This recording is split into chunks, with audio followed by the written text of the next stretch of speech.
Now, what did you say about this? Water tanks were very expensive for the railroads. Really?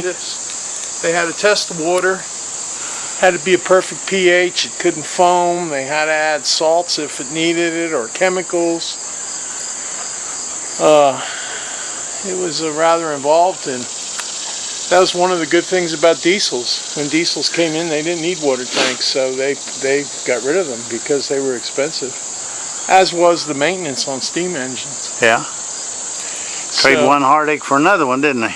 Diesels were, and they were able to lay off thousands and thousands of men that worked in the roundhouses. Well, do you know how this thing here worked? This? Yeah, that swung over. Right on top of the engine and just let the... on top of the tender of the engine where it held the water and the coal. Yeah. And then he pulled those chains and it would gush out of there and fill the tank. It only took a few minutes. But usually about every 50 miles, a steam engine needed another drink of water. So you had to have quite a few water tanks. Up and down the line. Up and down the line, yeah.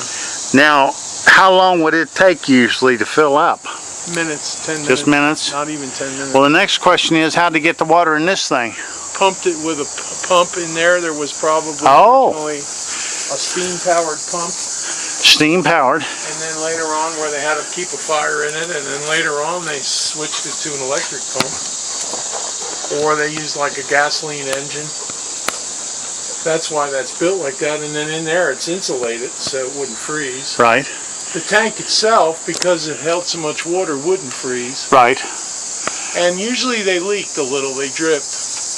Yeah, I can imagine that's true. And the dripping actually prevented it from freezing too. Yeah. Did you ever see them do the water here? Not here. I mean, anywhere. Cass. Oh, okay. They do it at Cass, right? Like the one at Cass. Okay. The C&O owned the one at Cass, but I think... Now, do they have to refill whenever the Cass string goes up to Whittaker or Bald Knob? Yeah, that's done automatically. Hmm. Then that water comes out of the water plant.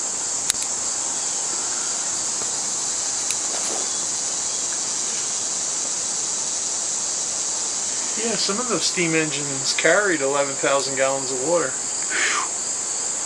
Which actually helped the steam engine. It added weight to the yeah.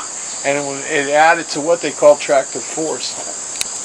So tractive force is an equation of how much traction is put down on the rails through the wheels that drive the steam locomotive. Now, when they went to the diesels, did the diesels mean lighter load? No, they just put as many diesels on as they needed because they would radio operate the diesels. So one man could run 3 to 4 to 5 diesel engines.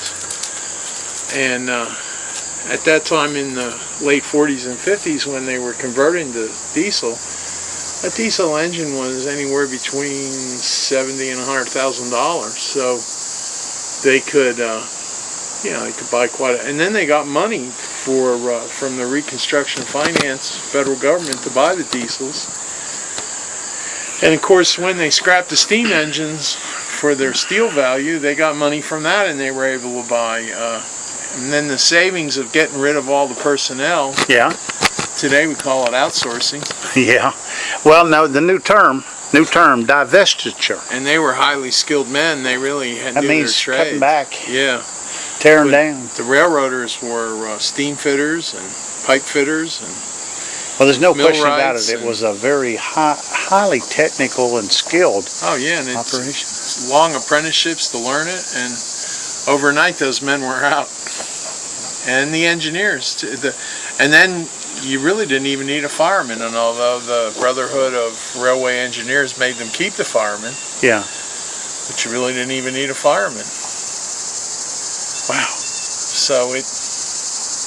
Now, do you figure the engineers made quite a bit of money? Was that like the top dollar? No, the conductor made more money, but the engineers. Conductor?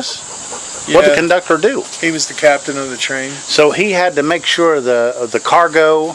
Right. He was in overall command of that whole train. Now, that's also the same guy went down and got tickets. Of course, you wouldn't have got tickets Well, on no, log on a rail. freight train, yeah, on a freight train.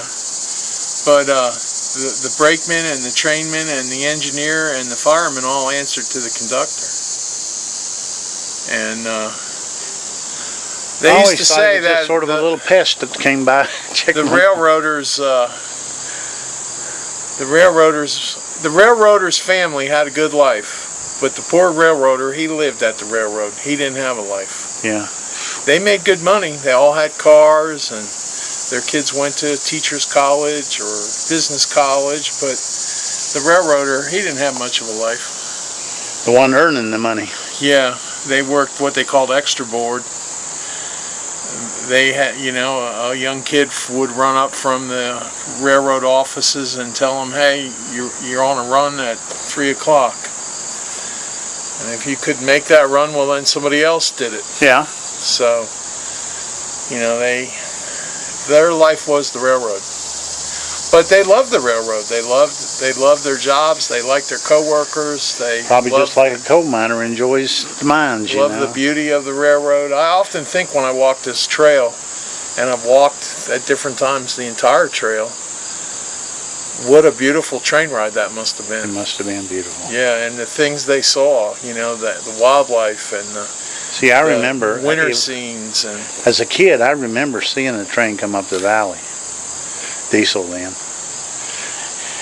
My mother used to say that there were tramps, hobos. Yeah. That they'd see a hobo riding a train. I wonder if a lot of literature talks like it was really rough on the train people were rough on them. Well, because there was such an insurance liability.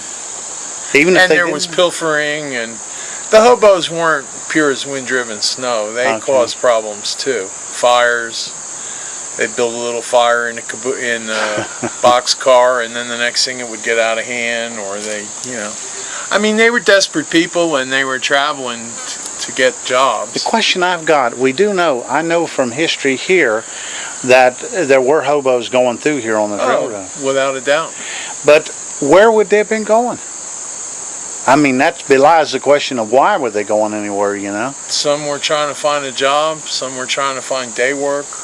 I read one time that the original hobos, the way they got started was they traveled as itinerants to cut ice off of the lakes. They were called hobos. The railroads used quite a bit of ice. You know, they used it for milk, and they sold ice to the cities. So in the wintertime, they would go on the lakes and ponds and cut ice and put it in ice houses. So it was a seasonal thing. So the men would travel to go up to these.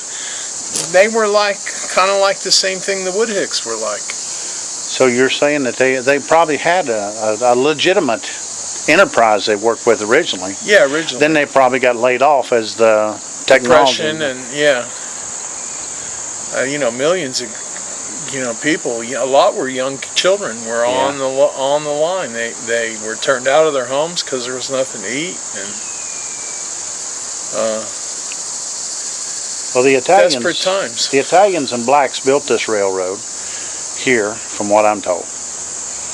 And there came a time in which this line also was built late into the railroad era. Yeah, it was. You know, this was in 1900. This was an afterthought almost. Although Davis and Elkins had come through these valleys years before to survey and see how to run lines. And I had read that Davis had geologists, and they found a 60-foot seam of iron ore that ran from Bartow to White Sulphur Springs, and he wanted to develop it. And the Carnegie, who owned Carnegie Steel, he wasn't interested in it because he was going to buy iron ore from the Great Lakes, from the Mesabi Range. But if he had wanted that iron ore, I suspect that the Deer Creek Valley would look a lot different today than it does than it would have been. They'd have probably had some of that mountaintop removal up there, wouldn't they? Well, they would have dug that valley up, that's for sure. A 60-foot seam, it's still there, 60-foot seam iron. What's that, 90 or 100 miles between Bartow and... There was some digging occurred. of iron ore. You can go back and like the Brushy Mountain back in there. Occasionally you can see where there was some type of mining of the ore. I guess they used charcoal to melt the iron. Well, you know, we had a charcoal plant here at one time. In fact, I was a kid when it was put in. Oh. It's still up Campbelltown way. You can see the great old big bins. Huh. Well, you know who invented charcoal briquettes? No. Henry Ford. He did. Yeah, that's why the premier brand of charcoal briquettes is called Kingsford. Oh, I didn't know that. Yeah, I knew about Kingsford, and we have a Kingsford plant up here in Preston. I think Ford Tucker put his name in all the products that he sold, and originally Ford Motor Company used a lot of wood, crates, and you know, parts were shipped to him, and he felt it was a shame to waste all that wood, so he experimented. And of course, he was an avid camper. He camped through here in the 1920s. we got pictures of him with up at the Cheap Mountain Club, Firestone, and Thomas Edison. Of course, they were like ancient, I think. I mean, some of those guys were ancient. But he more or less was an avid camper, and he invented charcoal briquettes from the waste wood, and they used it on the camping trips, and then he rolled that into the Kingsford Charcoal Company. Just like he had a line of tractors. Yeah, Fordson. Yeah, Fordson. Yeah, because it was Ford and Son. Yeah. So and then I read one time that if you were a Ford dealer, for every 4 Model Ts you sold, he would ship you a tractor, whether you wanted it or not, and you had to sell it and get rid of it. And I imagine a Ford dealer in a city like Philadelphia, it was pretty tough to get rid of a tractor. Henry Ford knew how to make a living. Yeah, he was